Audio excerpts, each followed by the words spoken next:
हम আচারে টক মিলবে অল্প দাও হে খায়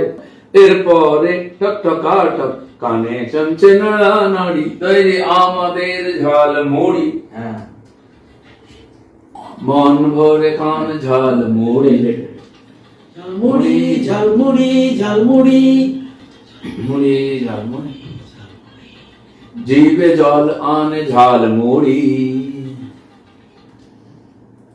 নুনে চালকে গরম বালিতে যেই না নাড়া নাড়ি সাদা সাদা মুড়ি পাবে সরু মোটা মুড়ি এরপরে টকটকা টক কেনে চমচে নাড়া নাড়ি ডাব খাইয়ে যে গরম বসবি গরম কিছু খেতে হয় চল চাল আছে এখন কিছু করতে হবে না हम আচারে টক মিলবে অল্প দাও হে খায় हम আচারে টক মিলবে অল্প দাও হে খায়